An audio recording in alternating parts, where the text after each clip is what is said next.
আচ্ছা, আল্লাহ আমাদেরকে বানিয়েছেন, এ পৃথিবীতে পাঠিয়েছেন, কিন্তু এর পিছনের উদ্দেশ্যটা কি? কি কারণে আমাদেরকে এই পৃথিবীতে পাঠিয়েছেন? আমাদের জীবনের উদ্দেশ্য কি হওয়া উচিত, বা আমাদের জীবনের উদ্দেশ্য কি? এমন প্রশ্ন তো অন্তরে আসতেই পারে। এমন প্রশ্ন তো মনে জাগা উচিত যে আমাদের অস্তিত্বের উদ্দেশ্য কি।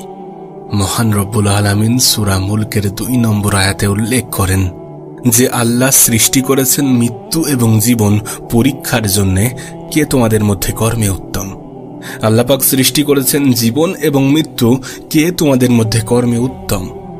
এছাড়াও আল্লাহ পাক পবিত্র কোরআনে সূরা আল ইমরানের ১৮৫ নম্বর আয়াতে উল্লেখ করেন প্রত্যেক জীব মৃত্যুর স্বাদ গ্রহণ করবে, আর চূড়ান্ত বিচার হবে রোজ কিয়ামতের দিনে।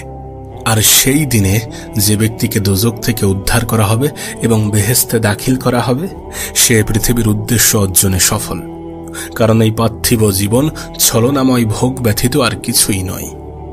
সত্যি বলতে আমাদের যে ইহকাল, সেটা আমাদের পরকালের জন্য একটা পরীক্ষা। যদি আমরা আমাদের আল্লাহ পাকের আদেশগুলো মেনে চলতে পারি, যদি আমরা মহান রব্বুল আলামিনের আদেশগুলো মেনে চলি, তাহলে আমরা জান্নাতে যেতে পারবো। আর যদি আমরা মেনে না চলি, তাহলে আমাদেরকে জাহান্নামে দেওয়া হবে। অবশ্যই আমাদের পৃথিবীর এই জীবন পরকালের জন্য একটা পরীক্ষা। তাহলে যদি কেউ বলে যে আমাদের অস্তিত্বের পিছনের উদ্দেশ্য কি, তাহলে তার উত্তর হবে পরকালের জন্য পরীক্ষা। আল্লাহ পাক কোরআনে এটাও বলেন যে তোমরা কি মনে করো তোমরা বলবে যে আমি ঈমান এনেছি আর তোমাদের ছেড়ে দেওয়া হবে? অবশ্যই তোমাদের পরীক্ষা নেওয়া হবে। আমরা যদি আমাদের রবের কাছে, আমরা যদি আমাদের আল্লাহর কাছে গিয়ে বলি যে আমি একজন মুসলিম, আমি ঈমান এনেছি, তাহলে তোমাদেরকে ছেড়ে দেওয়া হবে? না, অবশ্যই তিনি আমাদের পরীক্ষা নেবেন। আল্লাহ বলছেন তোমরা কি জানো না যে আমি তোমাদেরকে পরীক্ষা করব? শুধু আমি মুখে বললাম আমি মুসলিম, শুধু আমি মুখে বললাম যে আমি আল্লাহকে বিশ্বাস করি, আল্লাহর উপরে বিশ্বাস রাখি, আমার সমস্ত ইচ্ছা আকাঙ্ক্ষা আল্লাহর উপরে ছেড়ে দিয়েছি, এগুলো মুখে বলাটাই যথেষ্ট নয়। আল্লাহ অবশ্যই পরীক্ষা করবেন। তাই মহান রব্বুল আলামিন সূরা বাকারার আয়াত নম্বর ১৫৫ উল্লেখ করেন আমি অবশ্যই তোমাদের পরীক্ষা করব ক্ষুধা এবং ভয় দিয়ে, জীবন এবং ধনসম্পদের ক্ষয়ক্ষতি দিয়ে, এবং ফল ও ফসলের ক্ষয়ক্ষতি দিয়ে। তবে সুসংবাদ দাও তাদের যারা ধৈর্যশীল। তাহলে এটা স্পষ্ট যে আল্লাহ আমাদেরকে পরীক্ষা করবেন কি দিয়ে?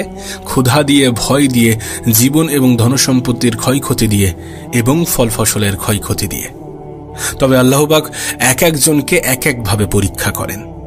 আল্লাহ পাক পবিত্র কোরআনে উল্লেখ করেন যে তিনি কিছু মানুষকে অন্য মানুষদের তুলনায় বেশি মর্যাদা দিয়েছেন। আল্লাহ পাক আরও উল্লেখ করেন যে তিনি কিছু মানুষকে অন্য মানুষদের তুলনায় শ্রেষ্ঠত্ব দান করেছেন, এবং তিনি যেটা দিয়েছেন সেটার ভিত্তিতেই আমাদেরকে বিচার করা হবে। না, এখানে অনেকের মনে প্রশ্ন আসতে পারে, অনেকের মনে প্রশ্ন জাগতে পারে যে আল্লাহ পাক এখানে সুবিচার করবেন কিভাবে? এখানে কেউ জন্মায় ধনী পরিবারে, কেউ জন্মায় গরিব পরিবারে, কেউ জন্মায় ভালো স্বাস্থ্য নিয়ে, কেউ জন্মায় খারাপ স্বাস্থ্য নিয়ে, কেউ জন্মায় অসুস্থ হয়ে।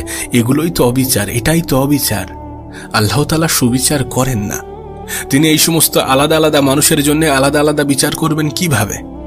আমরা জানি এ পৃথিবীতে আছে জন্ম এবং মৃত্যু। আমরা জানি এ পৃথিবীতে বিভিন্ন মানুষের বিভিন্ন অসুখ হতে পারে। এখানে কেউ ধনী, কেউ গরিব, এই সবই হচ্ছে আল্লাহর পরীক্ষা। আল্লাহ পাক পবিত্র কোরআনের সূরা আনফালে উল্লেখ করেন যে অবশ্যই তোমাদের সম্পদ এবং সন্তান সন্ততি এগুলো তোমাদের জন্য পরীক্ষা। নিঃসন্দেহে আল্লাহ পাক এক একজনকে এক একভাবে পরীক্ষা করেন। এ পৃথিবীর যে কোনো মানুষকে যদি আমরা জিজ্ঞাসা করি যে ভালো কাজ কি, সে হতে পারে মুসলিম ধর্মের, সে হতে পারে অন্য ধর্মের, বা সে হতে পারে কোনো ধর্মেই বিশ্বাস করে না। তার মধ্যে অন্যতম হবে দান করা, অসহায় মানুষের পাশে দাঁড়ানো, অসহায় মানুষের পাশে থাকা, এগুলো উল্লেখ থাকবে। সে যে ব্যক্তিই হোক না কেন, প্রত্যেকটা ব্যক্তি ভালো কাজের মধ্যে এগুলোকে ইনক্লুড করবে। এখন কোনো একজন মানুষ কতটা পরোপকারী, কতটা দানশীল, এটা আল্লাহ পাক কিভাবে পরীক্ষা করবেন? যদি এখানে সবার অর্থের পরিমাণ সমান থাকে, তাহলে আল্লাহ পাক এটা কিভাবে পরীক্ষা করবেন? পরীক্ষা তখনই নেওয়া সম্ভব হবে যখন কেউ হবে ধনী এবং কেউ হবে গরিব। তাই মহান রব্বুল আলামিন এক একজনকে এক এক রকম ভাবে পরীক্ষা করেন। এখানে কেউ ধনী পরিবারে জন্মগ্রহণ করে, আবার কেউ গরিব পরিবারে জন্মগ্রহণ করে। এখানে কেউ গরিব থাকবে, কেউ ধনী থাকবে, এগুলোই স্বাভাবিক। ইসলামের একটি স্তম্ভ হচ্ছে যাকাত। যে লোকটা ধনী, যেই ব্যক্তি ধনী, সে জাকাত দেবে। যদি তার সঞ্চয়ের পরিমাণ অনেক বেশি হয় এবং সেটা যদি জাকাতের আওতায় পড়ে, যদি সেই ব্যক্তি জাকাতের আওতায় পড়ে, তাহলে সেই ব্যক্তি জাকাত দেবে। এখন যদি সেই ব্যক্তি ঠিকমতো জাকাত দেয়, তাহলে সে পাশ করবে। সে তার পরীক্ষার একটা নির্দিষ্ট অংশে পাশ করবে। দেখা যাচ্ছে তার পরীক্ষা 100-র মধ্যে হয়তোবা সে এটা অ্যাটেন্ড করার জন্য, সে এটাতে পাশ করার জন্য 5 নম্বর পাবে। এখন কোনো একজন ব্যক্তি যার উপরে জাকাত ফরজ, যদি সেই ব্যক্তি জাকাত কম দেয়, দেখা যাচ্ছে যতটা দেয়া উচিত তার 10% বা 20% বা 50% দিল, তাহলে সেই ব্যক্তি ফেল করবে।